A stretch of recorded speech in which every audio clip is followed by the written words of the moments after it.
Muy buenos días, queridos alumnos.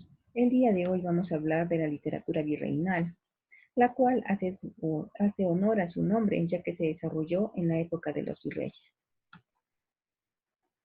Vemos que esta literatura virreinal o literatura de la colonia se desarrolla en el momento donde la conquista paraliza esa evolución cultural de los incas, pues ese invasor español nos va a imponer su gobierno, su religión, sus instituciones, su individualismo, opuesto totalmente al colectivismo incaico, y además nos va a imponer su lengua. Es a partir de entonces que, al imponernos como lengua oficial el castellano, la literatura peruana se convierte en un reflejo de las letras españolas. Conozcamos las etapas o los periodos de esta literatura virreinal. Destacan tres periodos: el periodo renacentista, el periodo barroco y el periodo neoclásico. En el periodo renacentista se ubica el Inca Garcilaso de la Vega, Diego de Ojeda, y algunos mencionan a Amarilis, mientras que en el periodo barroco se ubican Juan Espinosa Medrano, Juan del Valle Caviedes y Alonso Carrió de la Bandera, mientras que en el periodo neoclásico se encuentra Pedro Peralta y Barnuevo. Aquí tenemos otra clasificación donde observamos que en el Renacimiento se encuentran Diego de Ojeda, Amarilis y el Inca Garcilaso de la Vega.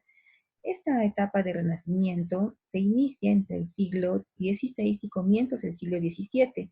Tiene una influencia renacentista italiana, mientras que el periodo barroco se inicia o se desarrolla entre los siglos XVII y XVIII. Aquí se muestra una influencia de la escuela culterana, cuyo líder era Luis de Góngora y Argote, y de la escuela conceptista, cuyo líder era Francisco de Quevedo. Destacan en este periodo Juan Espinosa Medrano y Juan del Valle y Caviedes, mientras que en el periodo neoclásico, que se desarrolla en la segunda mitad del siglo XVIII, va a mostrar una etapa de afrancesamiento. ¿Qué quiere decir? Que va a estar presente la ilustración que se inició allá por Francia. Y los representantes de este periodo neoclásico son Pedro Peralta y Concolo Corvo. Conozcamos detalles un poco más de estos autores.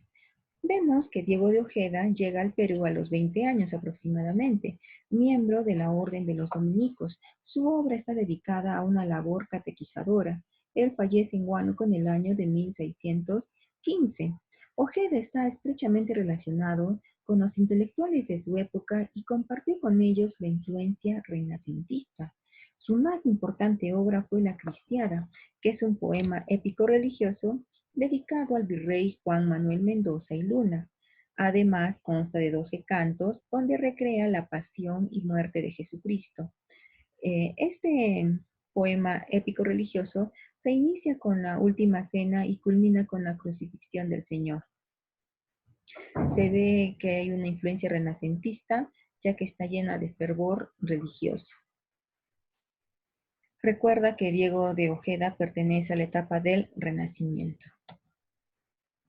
Ahora aquí tenemos a Amarilis, que algunos mencionan, ¿no?, que mayormente se precisa que pertenece a la época del Renacimiento, ya que su única obra está escrita en el estilo renacentista, mientras que otros mencionan que pertenece al barroco, que es un estilo que predominó en la literatura americana durante los años de 1600 a 1750. Bueno, veamos que según la tesis de Lohmann, que es la más aceptada, vemos que Amarilis, su verdadero nombre pudo ser María Rojas Garay.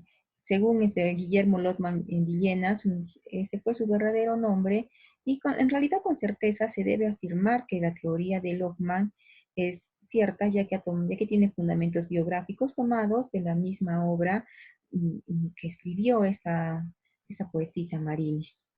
El seudónimo de Amarilis proviene de Amar, más María y más Flor. Amarilis, algo muy importante, es de que se enamora platónicamente de Pelis Lope de Vega, y esto lo podemos ver a través de la única obra que escribió, la cual titula Epístola a Abelardo.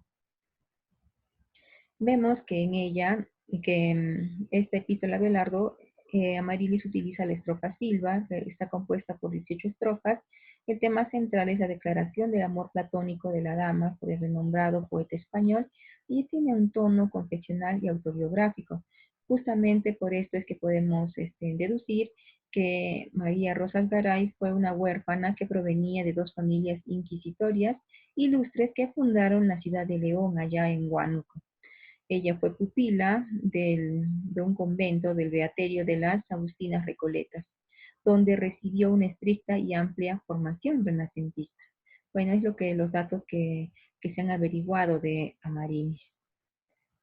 Pasemos a algo importante que debo mencionar es de que Lope de Vega cuando recibió este poema, ¿no? Él también escribió en la Filomena, una obra suya, la respuesta de Belardo a Amarilis.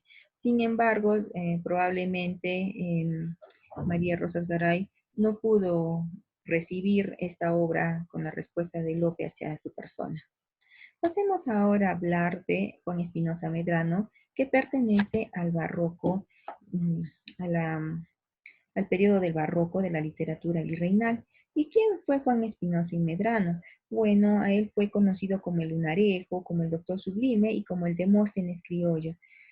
Fue un fraile indígena, de origen indígena, que estudió en el seminario de San Antonio de Abad, allá en el Cusco, y se hizo conocido por su extraordinaria cultura.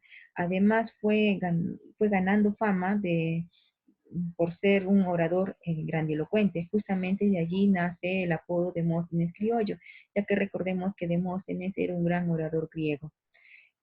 Juan Espinosa y Medrano fallece en el año de 1688. Vemos que en su época fascinó a sus contemporáneos por la profundidad de sus conocimientos y por sus grandes dotes de orador. Él muestra, perdón, dentro de las características de su obra podemos ver que pertenece a la escuela culterana, es decir, que muestra admiración hacia su líder, que es don Luis de Góngora y Argote. Además, adoptó los autos sacramentales a la realidad indígena y el lenguaje que él utilizó en sus obras estuvo poblado de cultismos y términos eruditos.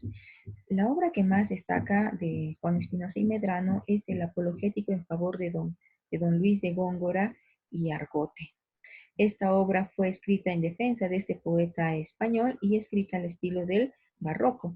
Destacan otras obras suyas como la novela Maravilla y El hijo pródigo.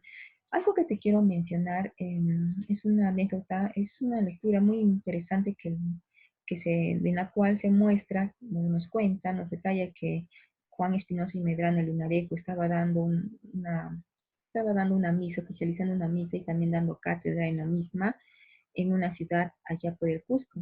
Y se acerca, pues, entre la multitud, comienza, pues, a entrar una mujer indígena con un atavío en la espalda. La gente comienza a fastidiarse por la interrupción de esta mujer, comienza a hacer aspavientos porque no la querían tener cerca. Y al presenciar esto, Juan Espinosa y Medrano pone un alto a su discurso y les pide a los presentes el favor de que hagan pasar a esa pobre mujer indígena, ya que ella era su madre. Aquí podemos ver a través de este cuento, de este relato anecdótico, cómo es que él también, ¿no? La calidad de persona que tenía. Bueno, pasemos ahora a hablar de Juan del Valle Caviedes, ya ven que también pertenece a lo que es el barroco, y lo llamaron el poeta de la Ribera. Ahorita vamos a ver por qué. Juan del Valle y Caviedes llegó a Lima a temprana edad, se casa en el Perú y al morir su esposa llevó una vida plagada de bohemias. Vamos a ver que los críticos literarios nos muestran a Juan Espinosa y Caviedes como uno de los poetas satíricos más importantes de nuestra cultura, de nuestra literatura. A ver, ¿y por qué le apodaron el poeta de la Ribera? Porque al perder su pequeña fortuna, se dedicó a vender baratijas a orillas del río Rima. Cuando su esposa fallece, mencioné que lleva una vida de bohemia, la cual le trae también que contraiga ciertas enfermedades.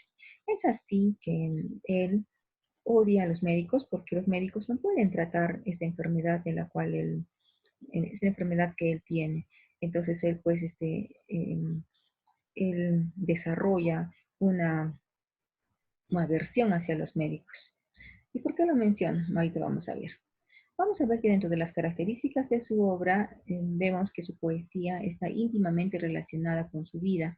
Además, su poesía es mordaz y de espíritu burlón. Su instinto para descubrir el lado ridículo de los hombres y hechos se encuentra presente en sus escritos. Él, él domina una poesía satírica y costumbrista. Por eso se dice, ¿no?, que él también fue un precursor de esta corriente. En sus obras, además, ataca a los médicos. La obra que más destaca de él es Diente del Parnaso, que es una colección de 70 poemas. Es una sátira monotemática y caricaturesca, o sea que tiene un solo tema. Es un documento social que adquiere forma literaria para manifestar el modo de sentir y decir del pueblo. Aparece en este Diente del Parnaso la poesía satírica, festiva, religiosa, amorosa, elegíaca, y sobresalen sobre todo las sátiras o burlas contra los médicos. Por ejemplo, algunas de esas sátiras son las siguientes: asesinos graduados, veneno con guantes, verdugos en latín. Ahora hablemos de Pedro Peralta y Barnuevo, que pertenece al periodo o etapa del neoclasicismo.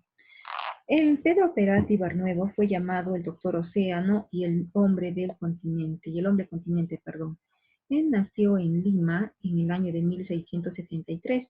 Dominaba 7 idiomas aparte del castellano. Fue un hombre de vasta erudición e inquietud espiritual. Fue poeta, lírico, épico, dramaturgo, historiador, científico, ensayista, catedrático, astrónomo.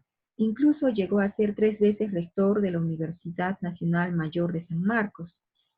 Él animó las veladas de la Academia Palestina del Virrey Castel de Dos Ríos. Fallece en el año de 1743. Peralta mantuvo el barroquismo propio del siglo XVII, pero también expresó ese estilo afrancesado del siglo XVIII, pues en su obra él asume respeto por estas normas clásicas. Dentro de sus obras figuran o destacan Lima fundada e Historia de España vindicada. La Lima fundada es la que más destaca. Fue un extenso poema de 10 cantos inspirados en la Eneida de Virgilio. Está dividido consta de 9.464 versos. Aquí en Lima fundada relata la llegada de los conquistadores y el sometimiento de los indios. Se destaca la visión de las huestes españolas entre pizarristas y almagristas, y por otro lado aparece también el primer alcalde de Lima, que es Nicolás de la Ribera, o de Rivera, perdón. En esta obra, Lima fundada, Peralta hace que Francisco Pizarro sea el Eneas de la conquista, y bueno, y como he mencionado, eh, culmina con la fundación de la ciudad de Lima. Pasemos ahora a hablar finalmente de Alonso Carrió de la Bandera, llamado Concolocorvo. Él nació en España en el año de 1715 y recorre gran parte de América. En 1750 se casa en Lima y viaja por Europa con los jesuitas. Muere en Lima en el año de 1783. Vemos que en Concolocorvo publicó su obra satírica y costumbrista, que es la que más destaca es El Lazarillo de los Ciegos Caminantes. Bueno, mira, con Colocorvo, dentro de las características de su obra, vemos que domina la amenidad e ingenio, maneja la literatura de viajes, también se ve el dominio de la geografía y está escrito en un estilo realista. Esta obra, El Lazarillo de los Ciegos Caminantes, se publica en el año de 1775 en Lima y aparece como un libro de viajes, ya que está escrita en primera persona. Aquí nos muestra la enorme inestabilidad política y social de los años previos a la emancipación, tomando como pretexto un viaje de Buenos Aires a Lima. Muy bien, jovencitos, esto sería todo. Ya nos vemos hasta la próxima clase.